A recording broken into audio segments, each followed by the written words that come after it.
Hopkins versus Kovalev. It's going down this weekend. The outcome of this fight all hinges on one thing. Kovalev's power. He has to be able to make his power tell in this fight. He doesn't necessarily have to knock Hopkins out.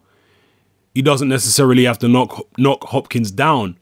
But at the very least, if he's going to win this fight, he has to intimidate Hopkins with his power.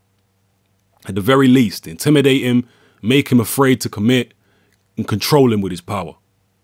Because if Hopkins is able to neutralize Kovalev's power, if he's able to take it or stay away from it, and he's not intimidated, then Kovalev is not going to win the fight. It's just that simple. Kovalev don't have bad boxing skills, but his skills are in the Stone Age compared to Bernard Hopkins. Hopkins really does have skills from another world. To be 50 years old and still competing at the top level in boxing is unprecedented. So let's just be straight about that. If you take Kovalev's power away, this fight is a mismatch in Hopkins' favor. Okay, so Kovalev is banking a lot, and Kovalev's fans as well are banking a lot on his punching power. They're just expecting or hoping that Kovalev can simply overwhelm Hopkins with his power, just simply overpower him. And that may be possible. At the end of the day, a 50-year-old man like Hopkins or any fighter can be overpowered. It just, what level you get to in terms of the size of the opponent and how hard they have to hit. Everyone has a breaking point. So Hopkins can be overpowered. It's just whether Kovalev is the guy to do it, whether he's powerful enough to be able to do it.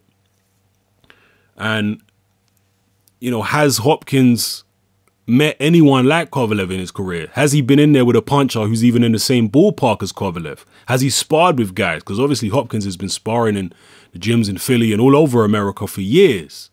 He must have been in there sparring some big guys, some guys who could hit hard, maybe guys you ain't even heard of, maybe cruiserweights. There was a time when Hopkins wanted to go up to heavyweight and fight David Haye. Who was Hopkins sparred, which made him think that he could go up to heavyweight and take on a guy like David Haye, who certainly hits harder than Kovalev? Who's he sparred that gave him the confidence to do that?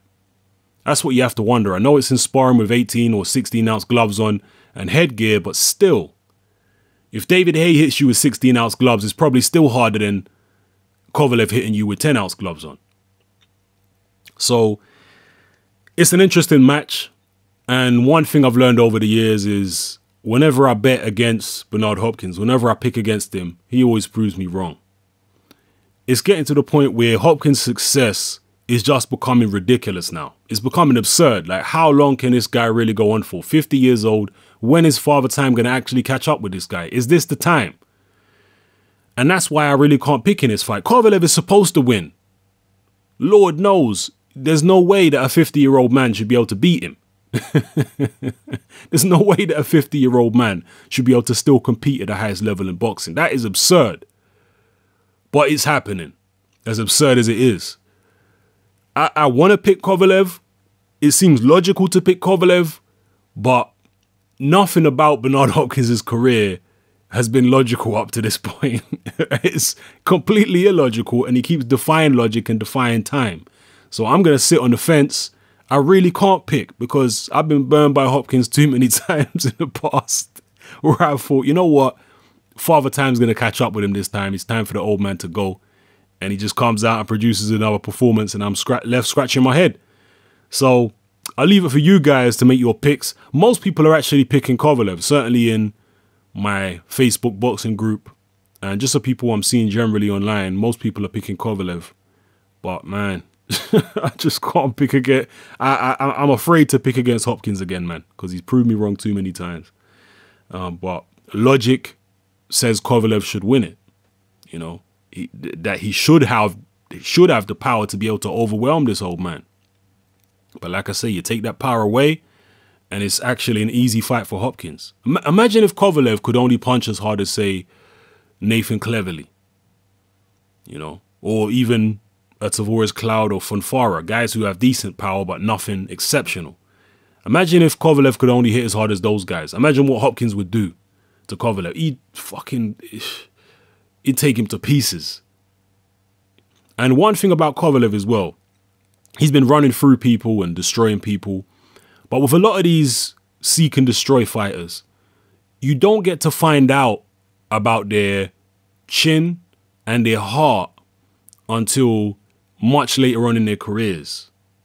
You know, when they're on their unbeaten run and they're walking through everyone and intimidating everyone, a lot of their flaws can be glossed over by this overwhelming power. But I don't see Kovalev as the same type of animal as Gennady Golovkin. I'm not saying Golovkin's invincible by any means, but to me, Golovkin seems more solid than Kovalev. I think Golovkin, well, he was a better amateur, and I suspect, that's the best word I'm going to use, that's the word I want. I suspect that Golovkin has a better chin and more heart than Kovalev. There's certain things I've seen in Kovalev fights, even though he's unbeaten, there's certain things I've seen. Body language in some of his fights where opponents were putting up resistance. There's certain things I've seen which make me wonder about his heart and wonder about not so much his punch resistance, but like I say, certainly his heart, although there's been rumors and stories over the years that he's been knocked out in the amateurs. Apparently there was a video, which I ain't seen, but there's a video of him being knocked out in the amateurs. And there's obviously these rumors coming from Golovkin's trainer that he knocked Kovalev down in sparring, or at least either knocked him down or knocked him out in sparring. And he was intimidated when he was sparring Golovkin. So I see Golovkin as a much more solid fighter, and I see him lasting longer than Kovalev. I get the feeling that when Kovalev finally gets beaten, it's going to be, I don't know if it's going to be the first time he loses, but I feel like we're going to see Kovalev get destroyed at some point in his career while he's still relevant. We're going to see someone just literally go in there and take this guy's head off. I think we're going to see that. We might even see Kovalev capitulate in a fight where he actually quits. That's my suspicion. I could be wrong, but that's just my suspicion. Again, as far as this fight goes with Hopkins, I'm sitting on the fence. You drop your comments below. You guys who are, decided on this one, let me know what you feel. This is Hatman. I'm out.